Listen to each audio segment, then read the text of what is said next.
General Arvok stood before the expansive window of the warship's command deck, his broad frame silhouetted against the stars. The Vranther Empire's fleet was vast, its reach infinite across the galaxy. As a tactician, Arvok had seen the rise and fall of countless worlds, each conquest more predictable than the last. Yet, the sight before him, vast stretches of empty space, filled him with a gnawing discomfort. He had returned from Earth only a few days ago, but the planet had already begun to haunt him. The Empire had always treated Earth as a footnote in the greater galactic theater, a primitive world on the edge of nowhere. Arvok himself had once shared this view. Earth's human population was small, technologically backward by galactic standards, and unremarkable in every sense. A world of splintered nations, crude weapons, and a chaotic history marked by war, disease, and poverty. They were nothing. And yet, what he had witnessed on that planet had shaken him. It wasn't the humans themselves that terrified him, it was the uncanny way they managed to survive. Against every expectation, against overwhelming odds, humans thrived. Arvok had witnessed a society mired in conflict yet capable of explosive innovation when cornered. They adapted with an urgency that was unlike anything he had seen in any other species. Where the Vranther would crush an enemy with sheer force, the humans turned their weaknesses into weapons. He had watched humans in the field, diplomats, soldiers, scientists, each with their own strange but effective methods of overcoming the impossible. He saw them bring down technologically superior alien forces, not with the might of their machines, but with creativity, determination, and sheer will. It wasn't an edge of technology that made them dangerous, it was something far more elusive, their ability to think and act beyond conventional warfare. On his visit, Arvok had sat in the ruins of a human city, watching a group of young engineers as they fashioned an anti-gravity device out of broken tools. It was rudimentary, unstable, and far from perfect, but it worked. Within hours, they had turned a crippled machine into something that could fly.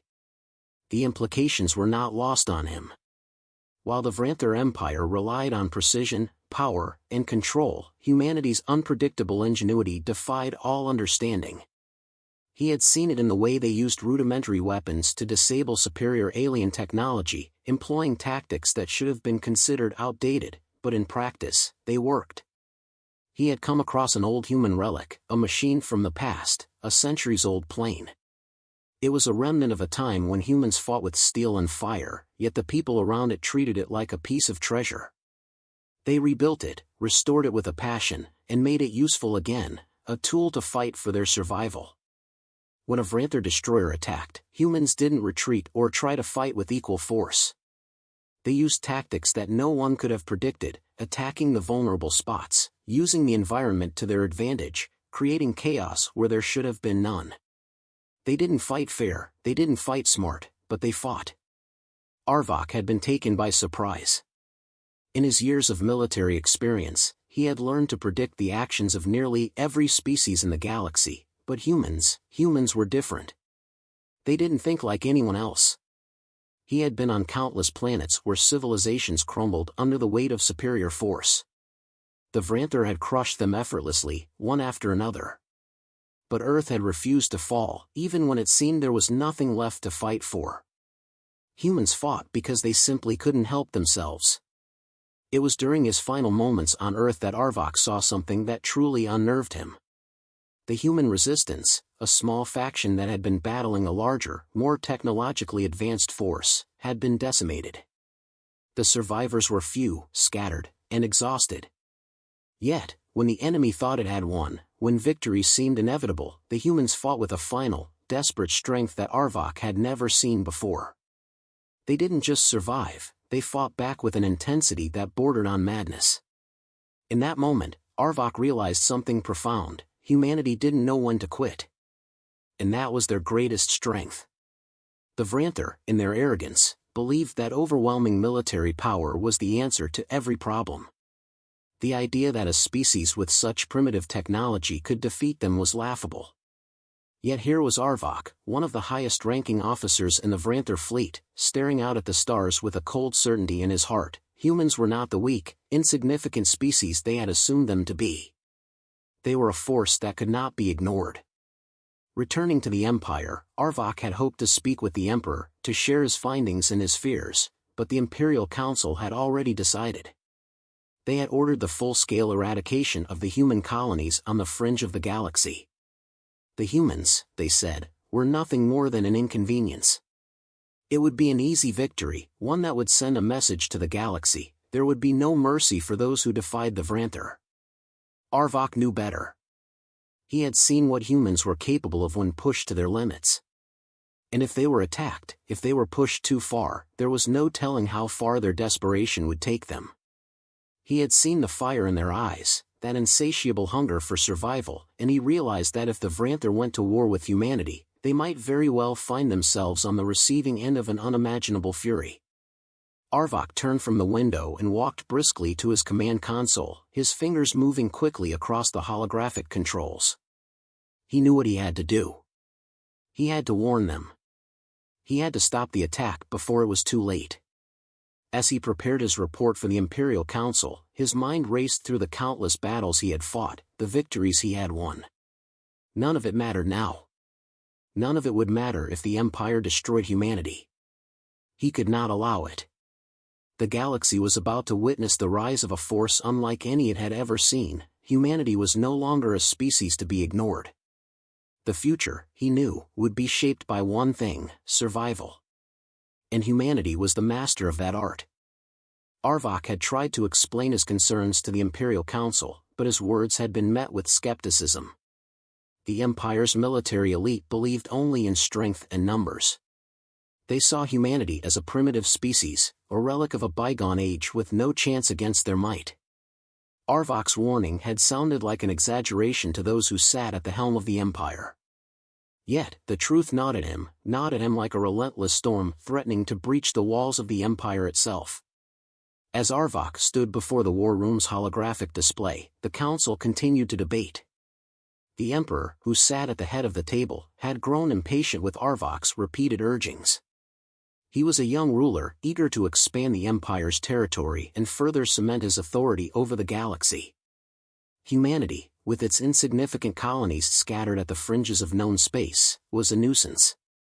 A target ripe for conquest. To the Emperor, Arvok's concerns were no more than the anxiety of a battle-weary general. We have the resources, the military might, and the firepower to wipe them out in a single campaign, the Emperor had said dismissively, his voice laced with condescension. Your warnings are nothing more than the delusions of a man who's lost faith in the strength of the Empire. We have crushed more advanced civilizations than this. But you do not understand, Arvok had insisted, his voice low but firm. It is not their technology you need to fear. It is their ability to adapt, to think, and to surprise. They are unpredictable. They will learn, evolve, and find ways to counter us, ways we cannot anticipate. A high-ranking officer, General Valthor, had scoffed at him. They are weak. Their ships are primitive. Their weapons are outdated. They will crumble before us as every other species has before the might of the Empire. Arvok had clenched his fists, knowing that no amount of reasoning would sway them. He had tried to show them as evidence, footage from his visit to Earth, intelligence reports, intercepted communications, but it all fell on deaf ears. The Empire's leadership was blinded by their own arrogance. The galaxy had fallen before their boots for millennia. Why should this be any different? But what Arvok had seen on Earth could not be ignored. He had watched humans fight with desperation and ingenuity, turning their worst circumstances into triumphs. He had seen a group of them use makeshift weapons to dismantle a far superior alien force that had attacked their planet. And these humans were not soldiers. They were civilians. Scientists. Teachers. Even children. It was their willpower, their creativity in the face of overwhelming odds, that made them deadly. The Vranther had always believed that the key to victory was overwhelming force, the crushing of an enemy beneath an impenetrable wall of firepower. But humanity fought differently. They fought with cunning. They fought with heart. They fought with a desperation that was alien to the Empire's way of war. This was a new kind of threat. Arvok could not understand how they did it. The humans didn't have the vast, destructive power of the Vranther warships, nor did they possess advanced weaponry. Yet they had found ways to beat the Empire's most advanced forces. They used their environment, their own flaws, and even the fear that their enemies had of them to win battles. Humanity didn't simply survive, it adapted, learned, and then struck back with a force that was far more dangerous than any military might. The Council had no such comprehension. They believed that technology alone was the key to victory. To them, humanity's methods were quaint, primitive. But Arvok knew better. The humans were more than their primitive tools. They were unpredictable. They would find weaknesses, they would exploit them, and in doing so, they would break the Vranther Empire piece by piece. The council meeting had ended with Arvok's warnings dismissed, but the general could not shake the feeling that a storm was coming. He had made his case, but now it was beyond his control. The Empire had decided to move forward with their plan, and the human colonies on the outskirts of their domain would soon be targeted. Arvok had no choice but to act. He could see it now, a war that would not go as the Empire planned. The Vranther would move in, confident of an easy victory, and they would meet with unexpected resistance.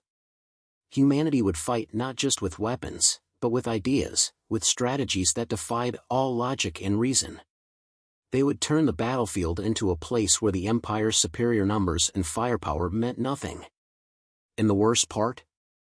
The Vranther would have no idea how to stop them. With each passing moment, Arvok knew the Empire was marching towards its own downfall. He knew that the attack on humanity's colonies would spark a war the Empire was not prepared for. But there was no turning back. The Imperial order had been given. The Vranther would soon strike. But for Arvok, the question remained, would anyone listen to him before it was too late? The Emperor's decree was final, and the invasion of human space began without hesitation. Despite his warning, Arvok found himself swept into the war machine of the Vranther Empire, the very force he feared would lead them to their ruin. He watched as the first waves of ships, carriers, and dreadnoughts slipped into the human frontier, their engines roaring with the confidence of inevitable victory. His heart weighed heavy, knowing what awaited them. He had seen the humans' ingenuity firsthand, and even as the first battle raged, he realized how wrong the Empire had been to underestimate them. The human fleet, small, outdated, and ragtag, was outmatched in every way by the Vranther war machines. Yet, there was something unexplainable about their tactics, something that defied the cold logic of their superior technology. The humans had been cornered into a losing situation, and yet they turned the tables. Within hours, the Vranther ships began reporting strange malfunctions. Fighters that should have been easily shot down instead made use of unconventional tactics, exploiting weaknesses in the Vranther's advanced weaponry. Human ships, though slow and clunky compared to the Empire's sleek vessels, performed maneuvers that seemed to come from nowhere, twisting, evading, and striking where the Vranther least expected it. It wasn't just their military that was surprising, it was the entire philosophy behind their defense. They fought not as an empire, but as a single-minded force determined to survive, using whatever they could, however they could. In the heat of battle, Arvok found himself questioning his own perceptions. He had believed that military strength alone could determine the outcome of any war. Yet, with each passing moment, it became clear that the Vranther were not facing an enemy, they were facing an entirely new kind of war. A war where creativity and resourcefulness were the ultimate weapons, not the size of the fleet or the firepower of their guns. On the ground, human forces were just as unpredictable. Small groups of soldiers employed guerrilla tactics, using the terrain to their advantage, setting traps, and laying down ambushes in a way that made no sense to Arvok at first. These were not the tactics of a species with inferior technology, they were the tactics of a species who had been through countless struggles and had learned how to fight, not with machines, but with their minds. The humans did not fear loss, they learned from it. And each time they lost, they came back stronger. In a strategic command center deep within the heart of the Vranther fleet, Arvok was forced to confront the growing realization that the Empire might be on the brink of collapse. He had seen reports of human sabotage, tactics that the Vranther had no countermeasure for. Communications lines were severed with surgical precision. The Vranther's advanced technologies, which had once been considered indestructible, were now being turned against them in ways that defied explanation. Each failed attempt to neutralize the humans only reinforced Arvok's deepest fear. The humans were not just a nuisance, they were a threat to everything the Empire had built. His mind raced with the implications of this new reality. The Vranther Empire had conquered entire star systems with ease, subjugated species far more advanced than humanity, but here they were, struggling against a species they had deemed insignificant. The human ability to adapt, to create, to turn the impossible into reality, it wasn't just a tactic, it was a fundamental aspect of their being. It was woven into their very DNA. As the first Vranther fleets began to retreat, their commanders scrambling to regroup, Arvok's fears solidified into something much darker. The humans were not just fighting to survive, they were fighting for something deeper, something the Vranther had never truly understood. It wasn't just the war that had been thrown into chaos, it was the very idea of what it meant to be human. Every battle, every skirmish, was proof that their species was unlike any the galaxy had encountered. Where others sought domination, the humans sought to live on their own terms. Where others gave up in the face of overwhelming odds, the humans dug deeper into their will to fight. Arvok's respect for humanity grew with each passing day, and with it, his sense of dread. He had once thought that their primitive technology and fractured societies would be their downfall. Instead, he saw that humanity had harnessed something far more dangerous, the ability to push the limits of possibility, to think beyond the scope of what was considered reasonable. The humans were not bound by the same constraints that govern the Vranther. They did not see themselves as subjects to be dominated, they saw themselves as survivors, and that made them something entirely new in the galaxy. The Vranther Empire, in all its grandeur, had underestimated this. They had mistaken humanity's unpredictability for weakness. But now, as the battle raged on and the tide began to turn, Arvok realized that the humans were not a species to be destroyed, they were a species to be reckoned with. And if the Empire did not change its course, it would be humanity who would dictate the future of the galaxy. Arvok's mind raced with one thought: how can they be stopped? But deep down, he knew that the real question was not how to defeat the humans, it was whether the Vranther could survive the consequences of their own ignorance. The Empire's initial victories were short-lived. As the conflict raged on, the Vranther began to realize that the humans were not fighting for territory, not for conquest, but for survival. This shift in understanding came too late, as Arvok's warnings had already been ignored. The Empire's war machine, despite its power, was crumbling beneath the weight of human innovation. Their tactics, once predictable, were now unpredictable, an unstoppable tide of creativity and ferocity that no army in the galaxy had ever been trained to counter. Arvok's worst fears were realized when the Vranther fleet suffered its first catastrophic loss. A small human force, no larger than a dozen ships, had managed to ambush one of the Empire's dreadnoughts using nothing but stolen technology and a terrifyingly unorthodox strategy. The Vranther, accustomed to overwhelming superiority in every engagement, had never considered that a species with so few resources could outthink them. And yet, it had happened. The Vranther flagship of the entire campaign, was now nothing but debris floating in space. The reports that followed were even more disturbing. The humans, with their barely functional fleets, began to engage in guerrilla warfare, hitting Vranther supply lines, sabotaging key installations, and using their knowledge of human-made technologies to hack into the Empire's communications. It was chaos. The Vranther were used to clean, efficient victories, but humanity's ability to turn every defeat into a rallying cry, every loss into an opportunity, was a weapon the Empire had no defense against. Arvok knew the war was lost, but he also knew that there was still time to salvage what remained of the Empire. Desperate, he took it upon himself to reach out to a group of alien allies, species that had once been subjugated by the Vranther but had found their own way to survive in the shadows. These aliens were scattered, disorganized, and distrustful, but they shared one common enemy, the Empire. Together, Arvok and his ragtag coalition made plans to counteract the human resistance by sabotaging the war effort from within, slowing down the Vranther's war machine long enough for humanity to escape the path of total annihilation. But as Arvok prepared for the final strike, something unprecedented happened.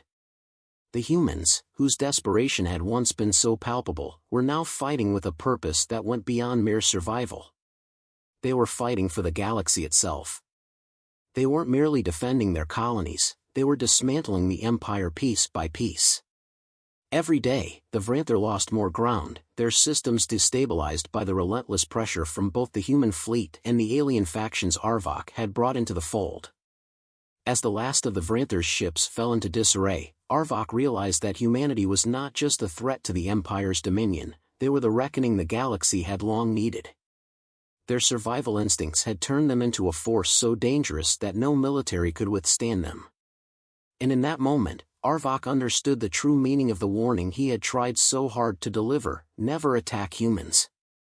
They will destroy us. It wasn't just a statement of defeat. It was a statement of prophecy. The Empire was no more, and Arvok, now a mere shadow of the leader he once was, had witnessed firsthand the unstoppable power of a species that refused to be subjugated. The galaxy, once dominated by the Vranther, had been irrevocably changed. The humans would rebuild, adapt, and ultimately thrive. The Vranther, like so many before them, had learned the hardest lesson of all: underestimating humanity was not just a mistake, it was a death sentence.